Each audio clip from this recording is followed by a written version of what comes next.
নমস্কার, আমি তোদনা। আপনাদের যখনই কিছু মনপসন্দ খাবার খেতে ইচ্ছা করবে, ইউটিউবে গিয়ে লিখুন বাঙালির রান্নাবান্না আর সাবস্ক্রাইব করুন আমার চ্যানেল। এবং আমার সমস্ত রান্নার আপডেট সবার আগে পেতে বেল নোটিফিকেশানটা অবশ্যই অন করবেন। আজ আমি খেজুর গুড় দিয়ে সুস্বাদু পায়েস রান্না করে দেখাবো। খুবই সহজেই এটা বানানো যায়। এই রেসিপি পুজোর ভোগের জন্য অবশ্যই আপনারা বানাতে পারেন। তাছাড়া খেজুর গুড় তো এখন পাওয়াই যাচ্ছে। তাহলে দেরি না করে দেখে নিন সহজ সরল পায়েসের এই রেসিপি। আমি এখানে 1 কাপ গোবিন্দভোগ চাল নিয়েছি।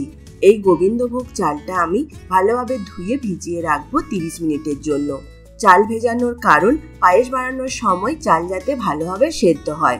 তবে পায়েস বানানোর সময় কিন্তু এই জল আমি ফেলে দেব। চাল ভেজানোর 30 মিনিট পর আমি পায়েস বানাবো, তাই কড়াই বসিয়ে দিয়েছি। এর মধ্যে 1 চামচ ঘি দিয়ে দেব। ঘিটা আমি গলিয়ে নিচ্ছি।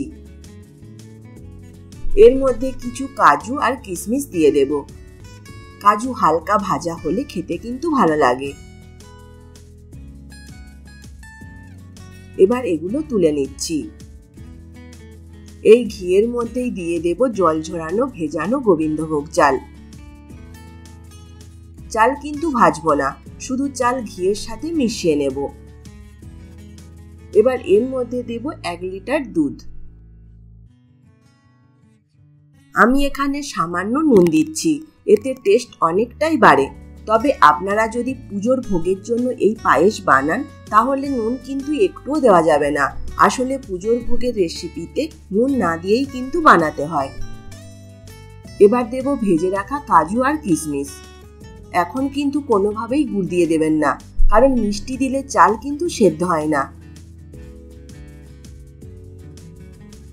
দুধ উতলে পড়ে যেতে পারে, তাই আঁচটা কমিয়ে দিচ্ছি। এটা কিন্তু মাঝে মাঝে নাড়াচাড়া করতে হবে, যাতে উপরে সর না পড়ে। তাছাড়া নিচে লেগে যাওয়ার একটা ভয় থাকে, তাই এটা মাঝে মাঝে নাড়াচাড়া করতে হয়। কড়াইয়ের গায়ে যে সর লেগে থাকে, সেটা কিন্তু চেঁচে দুধের সাথে মিশিয়ে নেব। আঁচ কমিয়ে হতে দেব 20 মিনিট।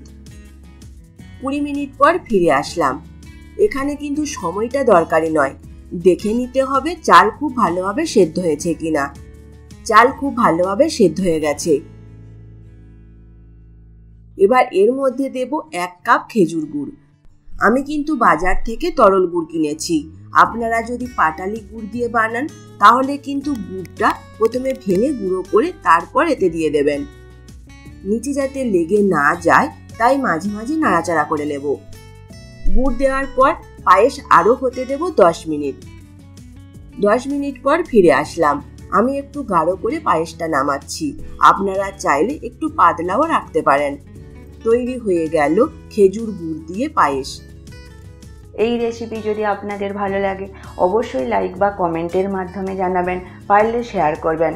আরও এইরকম নতুন নতুন রেসিপি পেতে আমার চ্যানেলকে সাবস্ক্রাইব করতে ভুলবেন না। আজ তবে এই পর্যন্ত থাক। আবার দেখা হবে নতুন কোনো এক রেসিপি নিয়ে।